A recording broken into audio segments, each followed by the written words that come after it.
Good morning, everybody. It is Conor here. We're back with a little bit of the three things that we learned about Leeds United last night. What's happening going forward, the promotion picture. A few stats I'm going to throw your way via SofaScore, which you can click. Link in the description. An affiliate link with One Leeds gets you all free little bonus bits as well. Make sure you check that out, everybody. It's free. Absolutely free. Make sure you do so. You got some bonus content. We've got player ratings from last night over on the Patreon. We're going to be putting some more exclusive bits in the coming weeks on the YouTube membership panel as well. So make sure you check out that. £2 a month and you're becoming part of the membership sphere. I'm deciding whether or not to do a Sheffield Wednesday watch along. I might do. I'm excited for this one. I think it's going to be a big game. Really, really big game. We're going to have a lot of content coming out of the next couple of days for you guys. So ultimately, I think I'm getting a bit sick of Ipswich. Their ability to ruin my weekend. I can't tell you the roar almost in the little section I was in last night when Bristol City went 2-1 up at 81 minutes. And honestly, everyone around us like, oh my God, oh my God, oh my God. And I stood there and went, doesn't matter. It just doesn't matter because you know what's coming. They're going to bottle it. Ipswich are going to get a 3-2 or 4-2 win. And lo and behold, you just can't rely on any team. You know every team's going to score against them. It feels like that. I know they've improved the clean sheet record over the past however many games, but it does always feel like they're going to concede. But it doesn't matter. It doesn't matter. They just win. And another stat, like as of this morning, that we sort of figured out was right now, no team has failed to get automatic promotion from the point tally at this point in the season that Southampton have. Which essentially means every team above Southampton, and Southampton, of course, have to go up based on statistics. But we know that can't happen. So one team is obviously going to miss out. Now, I mentioned it last night. I thought we got the valuable 3 points. Valuable 3 points. I did think the lads looked tired. And that's why I sort of wanted a bit of a fresh look on it, really, when it came to, I think more when it came to sort of Matteo Joseph. I thought Bamford looked a little bit leggy. I didn't think he had a bad performance at all, but I would start Joseph against Sheffield Wednesday, personally. Archie in the middle. I know Archie needed a rest, and listen, he's been playing every minute of every game, and hopefully this is going to make him fresh and fit for Wednesday, of which I will be putting him in the midfield. And I think he can take command of central midfield. I thought Roberts was really good last night. Looks comfortable, looks decent, but I think at the minute, I don't know about you guys, but I'm learning that Gruev and Kamara maybe are a little bit knackered between them. Kamara definitely so. I think Kamara's just slipped off a little bit in the last couple of games. And Gruev, as I've said to you guys before, tidy, really, really like him. But he just doesn't give you enough going forward. And that's why you consistently see Ampadu driving through the midfield from centre-back to try and get us going. And you're seeing it more and more with Rodon right now, actually, which is interesting to see. I think what you saw last night as well was, we've mentioned fatigue, but the pile-up of fixtures, 4 games in 10 days is hurting Leeds a little bit. I think we looked knackered last night. I think we looked really, really, really tired.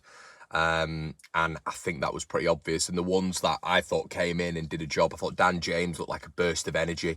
He looked really, really good last night. I thought when Joseph came on, he was really, really decent as well. And you have to shout out Meslier. Don't know what you think about Somerville, but I think I'm just a little bit concerned because we've obviously seen it against Huddersfield. I think Rutter was a little bit better in the first half. But I think when we're talking about fatigue, the ones who I'm a little bit more worried about are Somerville and Rutter.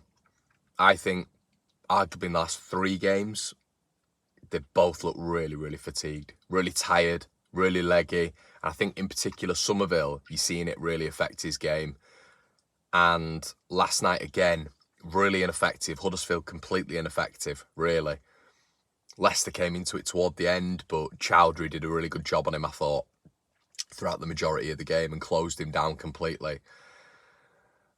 Alongside, Woutface covering him.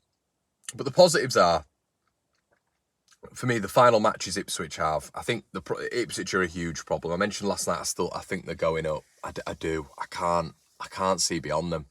They're doing the exact same. So I don't know how that's going to work with us going up, whether or not we're going to go up in place of Leicester or we're going to go up via the playoffs. I don't really know. I've always said that I think Leeds will go up this season, but Ipswich just find a way all the time. But when we are looking at the final matches they have to face, Southampton at home, Coventry away, Hull away, and Norwich away. Southampton is still in the mix for automatic promotion and have to get a result from that game. Coventry, Norwich and Hull are all in the fight for the playoffs, and they're absolutely massive games on the road when it comes to Coventry and Hull. We've obviously still got Coventry away, but the worry about all of that is we have them all to play except Norwich. But I think the difference is we conceded almost 20 goals less than Ipswich in the season so far, and they're fragile at the back. So we're hoping at some point that's going to turn, because if you're conceding as many goals as they are, you come up against good teams, and good teams, there's going to be one or two of those teams who get the edge on you and win the game. But as of right now,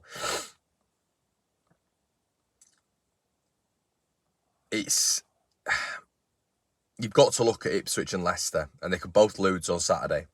Cardiff and Preston away. If we win, we'll be second, 2 points off the top. Now, look, I know that's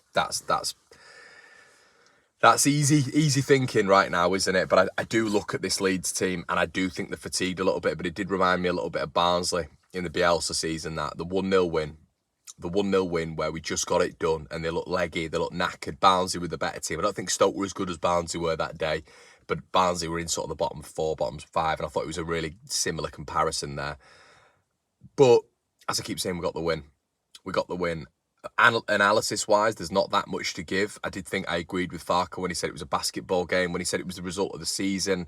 I think some people got a bit upset about that because it's like, look at all the wins we've had this season, and there's been brilliant ones in there. Leicester double, Ipswich double, the Huddersfield annihilation at home, which should have been 10-0. Cardiff away, which was nearly the complete performance. But I think what he was referring to is how tired the team looked. He actually mentioned, interestingly, in his post-match about the team having a lot of knocks, an incredible amount of knocks. He said, I've just watched the post-match. I don't know what that means. I don't know who that means. I'm hoping that doesn't mean Archie. I'm hoping that doesn't mean a few others as well. I don't know if we're going to see Pascal for the remainder of the season. It doesn't feel like it, which means that we really can't afford to have any centre-back knocks. But Friday, everyone's going to be really hard. It's going to be a really, really hard game. 5 wins in 6 for them. And we know right now, I mentioned it on the video yesterday, teams at the bottom become teams at the top towards the back end of the season. And what do I mean by that?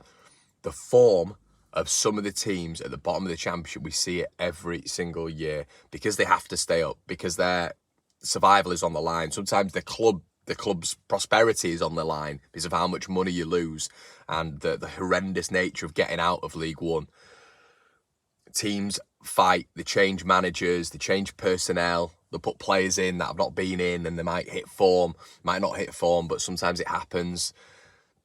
And you'll see that this season. You're seeing that now. You see Millwall revitalise, Huddersfield revitalise, Sheffield Wednesday revitalise. It's a big issue.